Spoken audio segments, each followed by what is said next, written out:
To discuss this, I'm joined from Tucson, Arizona by Tim Lennon. He is the president of the Survivors Network of those abused by priests. And in New York, we have Father Robert Gahl, a professor at the Pontifical University of the Holy Cross, also a correspondent for the Catholic news journal, The Tablet. Thank you for your time. Welcome to the Newsmakers, gentlemen. Father Gahl, I'd like to start with you.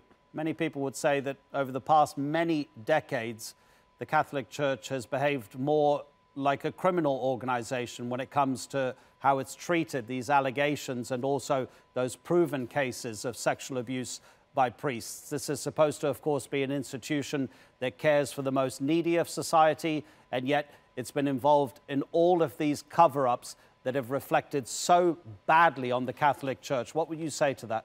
Well, very rightly, much is expected from the Catholic Church because the Catholic Church presents itself as an organization founded by Jesus, founded by God himself, and therefore meant to live in a pristine way, morality, including sexual morality. So indeed, these scandals are very bruising, but they're also an opportunity for purification.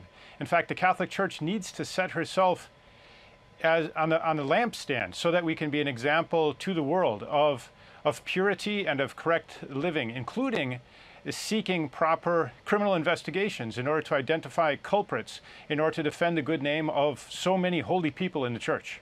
Yes, but why is it only acted after the accusations were made? There were so many instances of allegations of people in communities knowing what was going on. The Catholic Church, there are many instances, you know it yourself, in one particular case, a priest who was known to have abused minors and teenagers was taken to the Vatican and given a position there so that he wouldn't have to answer for his crimes. And the Vatican Church also regarding these abuses as sins rather than crimes under civil law. These are all issues that the Catholic Church has not faced up to until after the accusations were made, and they became so public the Church couldn't do anything else but confront them.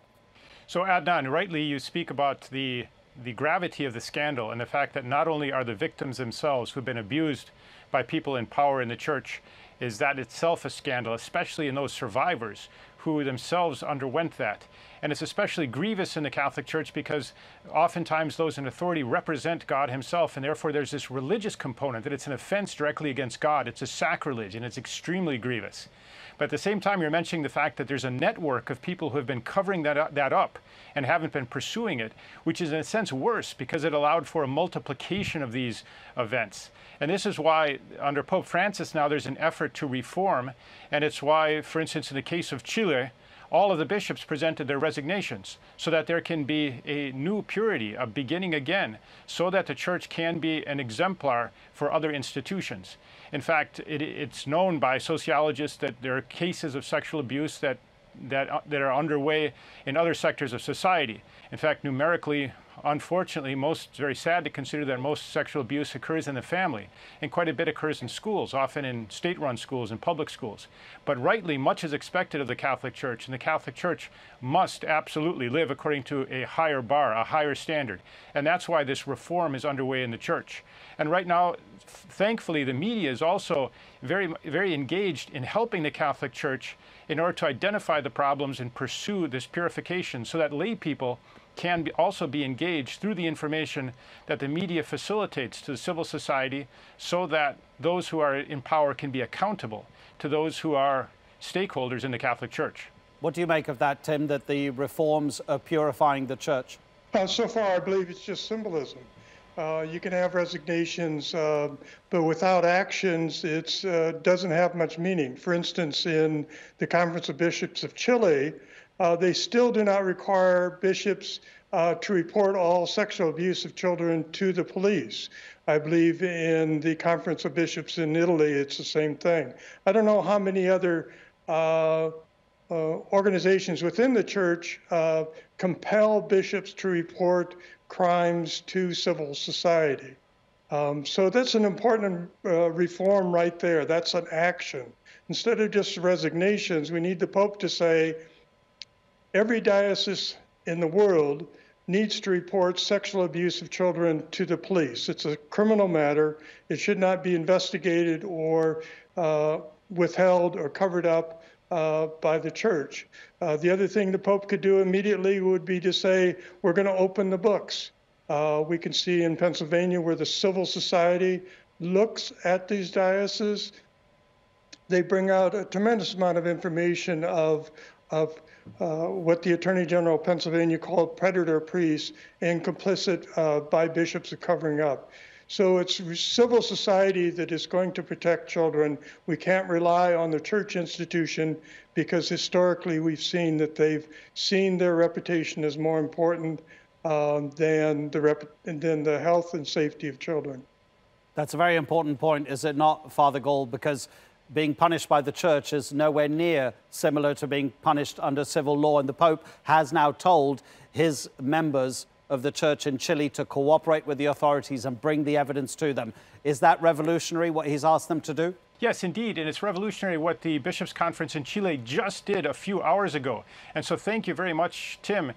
In fact, you're pointing to the fact that the church needs to be accountable to people like yourself. So the men and women in the pews, also those who are survivors of clerical malfeasance, the church must be accountable to them. And that is why the Bishops' Conference of Chile just came out with a very important document just a few hours ago in which they assert the need. So they affirm it with a commitment. In fact, they use the word in Spanish, compromiso. So it's a series of, which means commitment, in the letter from the entire Conference of Bishops saying that they are going to now report to the civil authorities. They've also established a channel for communication with the civil authorities, and they directly with the Bishops' Conference. And they've also asked that working with the civil authorities, that they study the possibility of extending the statute of limitations for these more serious crimes of abuse of young people, of minors. So this is what the Pope is asking for in general throughout the world, but he hasn't imposed it throughout the church universally, because I'm sure you can appreciate that not every country is known for a right order and sleek efficiency of their civil law. And in fact, there are quite a few countries where the church is presently persecuted. So you could imagine, I could give a list of the countries where there is a tremendous lack of religious freedom and where the Catholic Church is actively persecuted. I don't think it would be fair to require necessarily the bishops in those countries to deliver this information to the civil authorities. But all the more important that they clean house and that they make sure that that they have entirely safe environments. So there's even more importance in the church that is living in conditions of martyrdom to live up to the moral teaching of the church. Tim, how have things changed? Well, carry on, Tim, go on. Well, I just think this whole thing about martyrdom, I mean, we can see that tens of thousands, if not hundreds of thousands of children have been raped and sexually abused and been covered up by the church. And it's only because of civil society, of organizations like the Royal Commission on Australia or the Pope getting caught in lies down in Chile that has forced these kinds of reforms. It hasn't been an internal process of protecting children. It's only because they've been exposed. And as we see that in Pennsylvania, 300 predator police have been exposed there. It boggles me that so many children have been harmed for so long, and the church has been so resistant for fundamental change. I think that's the real issue, and how it's going to be reformed.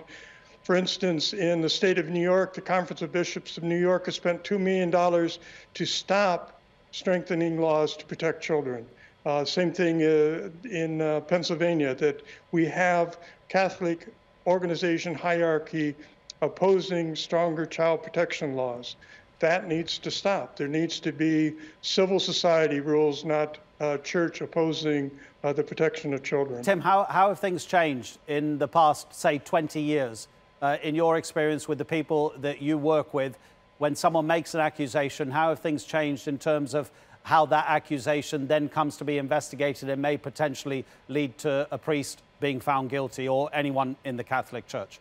Well, a fact is that 3/4 of victims of child sex abuse never come forward.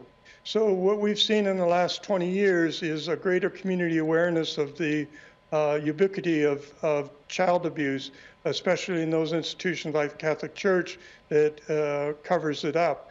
So we've seen more awareness, and because of more awareness, survivors or victims have seen that they're not alone, that they can get better, that there's help.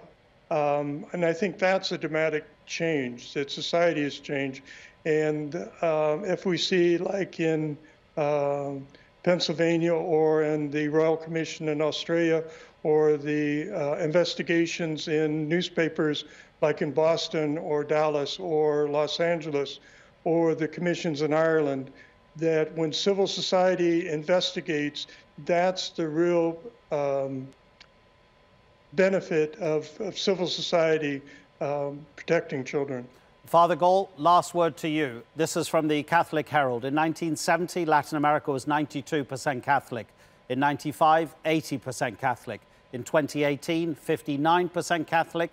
By 2030, fewer than 50% of Latin Americans will identify themselves as Catholics. How much is this intervention by Pope Francis in Chile about the self-preservation of the Catholic Church in Latin America? Well, what's most important for the preservation, the continuation of the Catholic Church is that we be authentic and that we be faithful to the tradition that we've received. And part of that fidelity is certainly to live an upright moral life. And above all, clergy must live in a way that is exemplary. And then they must challenge the lay people also to live in a spirit of holiness, so that we can help one another to strive for this holiness. And Tim, thank you. You were mentioning that there are features of change and reform in the Catholic Church. I hope, and I think along with you, that the Church is, because I know how much you love the Church is turning a corner. And you mentioned this grand jury report in Pennsylvania. I think one of the bright lights is this, the Bishop Gaynor of Harrisburg, Pennsylvania, who came out with a very clear statement of even anticipating the news coming from the grand jury report in order to collaborate with the civil authorities and to really get to the bottom of some of the corruption that was present in the diocese before he took over its governance. Let's hope that this is authentic, and let's hope that there really be this accountability within the Church, and that this be a moment of really clarity and purification reform. Certainly we priests who are in the Church desire it, because we want to be faithful. We want all of the priests to be respected because of their fidelity of life. And we want to be aided by lay people, and like you, Tim, who can hold us up to this high standard of accountability. Father Robert Gahl, Tim Lennon, thank you very much indeed, gentlemen.